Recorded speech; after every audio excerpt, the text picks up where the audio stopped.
if asking my co-wife for some help is more beneficial to me than me not asking for some help because I care about what somebody else going to say, or someone thinking I'm weak, or someone thinking that I shouldn't be friends with her, or whatever the case may be, is foolishness on my part.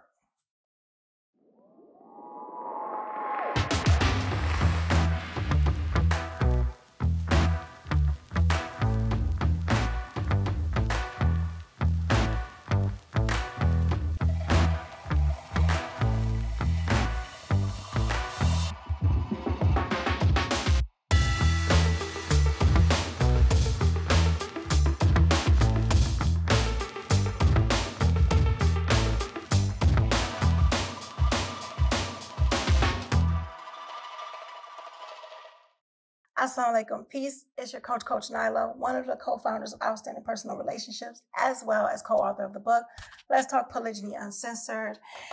And in this video, I'm going to talk about, not that you asked, but I'm going to tell you anyway. I'm going to talk about asking your co-wife for help. Should I ask my co-wife for help? Well, that question is not as cut and dry or the answer is not as cut and dry as it may seem. But when it comes down to it, you have to weigh the options. You have to weigh the pros and cons.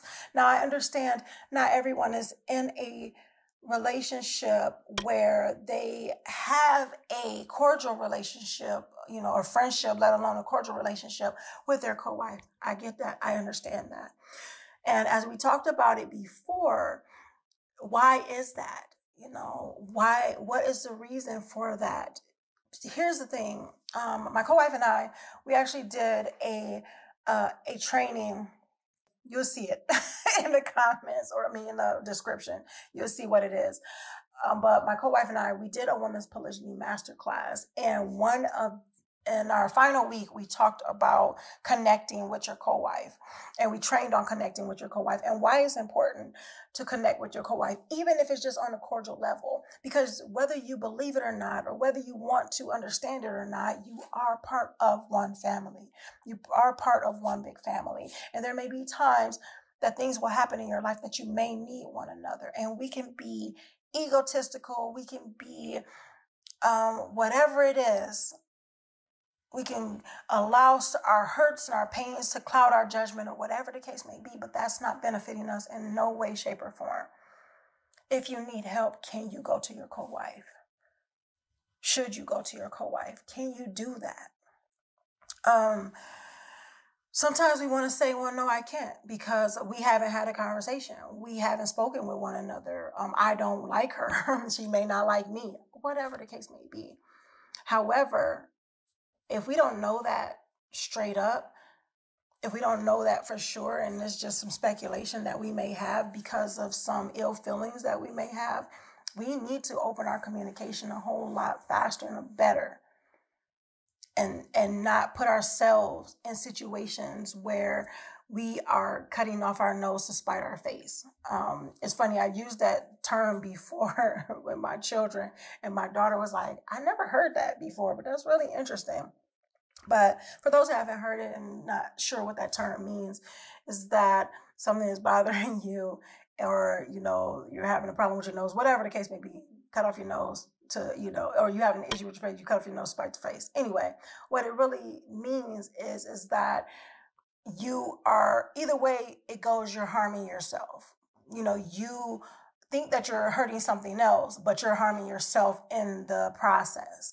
So, someone can say, well, you know what? I'm not going to talk to her because this and that and the other. And then you may need this person. This person may be the person that can help you. But because you're so caught up with your own insecurities, ego, or whatever it can be. And I know people are going to say, well, see, Coach Nyla, you're being harsh. You don't understand. You're talking about stuff that you don't know what you're talking about, or you don't understand this because you've never been in that position. I've been in a number of positions that you guys don't even know. And even if I wasn't, I still understand that we have our own egos that we need to get out of our way from. We need to, regardless. I've had many instances where I needed to get out of my own way. Needed to get out of my insecurities, get out of my ego, get out of, what someone else may be thinking that I'm not totally sure, what they may think afterwards, or what will the people say type of stuff. I need to get out the way because I need to see what benefit me, what's beneficial. And if asking my co-wife for some help is more beneficial to me than me not asking for some help because I care about what somebody else going to say, or someone thinking I'm weak, or someone thinking that I shouldn't be friends with her, or whatever the case may be, is foolishness on my part. They're not living my life. And my thing is, you will never know unless you ask. Now, you can have someone who can be big mad at you, have an issue with you, whatever the case may be, and you throw out that olive branch, or you say, you know what, I know we're not at the best of terms or anything like that, but you know what, I may really need your help right now. What do you say? Yeah, it takes a lot of courage. It takes a lot of courage because the person can say no, but you know what, the person can say yes as well. The person can say yes as well. You're not giving them the benefit of the doubt when you put in your head what you think they may say. And I don't care if the person was mad at you the same day. I'm going to give you guys a little story. And this happened between me and my mom. Me and my mom. This was years ago. But my mom and I had a falling out. I forgot what it was about, but we had a falling out, and I wasn't really speaking to her like that. Just if she needed me, I would have been there. I had that in my head. I'm like, if she needed me, I would have been there, but I wasn't going to her for anything. I was not, because I tried, and it was certain stuff. And it's just the way our lives were set up at the time. We didn't see eye to eye on a number of things. She didn't see eye to eye on what was going on with me. I didn't see eye to eye what was going on with her. And we just had a big conflict about just each other, being in the situations that we were in together, separately together, whatever, however you want to put that. Anywho, my mom, with my baby brother, I have a baby brother. He's not a baby anymore. He's like 13 years old, but he's still a baby because he's way younger. He and my son are about the same age almost. So yeah. Anywho,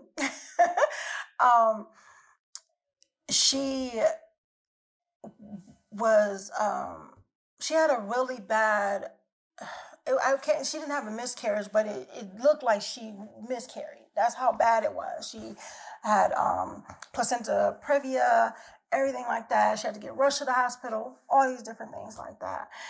And all I did was get the phone call. We weren't even talking. I got the phone call. Hey, Mom is going to the hospital. Could you come by? I'm on my way. I packed up my 2 kids at the time, went over to my mom's house. As I said, it was years ago. I have 5 children now and 7 bonus babies. So, but my 2 kids at the time, I packed them up, went over to my mom's house. And I stayed and I took care of her when she was in the hospital. She was in the hospital for 2 months. 2 months. Until my baby brother was born by cesarean section because she could not have him the natural way. And anything and everything that we were upset about, it was water under the bridge. It was water under the bridge. So what I'm saying is that you can be upset that day with somebody. And if you really are in need, or you let your ego go, or something or other like that, be a little bit more vulnerable, it can open up a whole new relationship, because it did with my mom and I. It opened up a whole new relationship. She knew that it showed that I would be there for her. And it wasn't I was there for you, so you got to be there for me, or anything type of that. It was like, you know what? I want you to know that. So you never know. And I know people say, well, it's a different relationship between mom and daughter and this and that, whatever. Yeah, a lot of relationships are different.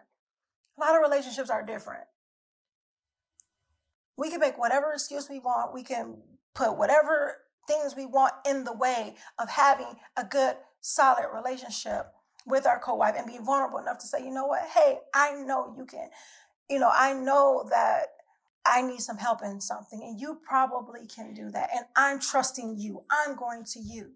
I'm being vulnerable enough and saying that I can trust you because I know that we are part of the same family. I want to create a relationship with you. So can you ask your co-wife for help? I don't know. Do you know? Have you even tried? Well, you might not need to try right now. But just think about it. As family, we should be able to come to family for help. We should be able to come to family for assistance. And regardless if you want to believe it or not, your co-wife is part of your family. So hope you guys got some good information, some insight from this video. And in the comments, put co-wife is family in the comments. If you made it this far to the video, congratulations. Make sure you like, comment, subscribe. We appreciate you at OPR and all the support that you've given us. And until next time, make sure you are growing intentionally, loving fearlessly, and connecting on a higher level every single day. It's Coach Nyla. I'll see you in the next video, inshallah. God willing. Assalamu alaikum. Peace. Here are 3 ways Outstanding Personal Relationships can help you. Make sure you guys are following us on our social medias at Outstanding Personal Relationships on YouTube and Facebook, and on IG at Outstanding Relationships. And make sure you sign up for our email list, and you can actually email us at support@Outstanding Personal Relationships, where you will get updates on our new book, Let's Talk Polygyny Uncensored, as well as exclusive access to our lives and bonuses. Absolutely. If you're looking for more polygyny education, make sure you visit polygamy masterclass.com. Now, if you're looking for coaching or counseling with either Coach Fatima or Coach Nyla, you can find them at. Make sure you visit me at CoachFatima.com. And myself at CoachNyla.com. That's how we can help you. Assalamu alaikum. Peace.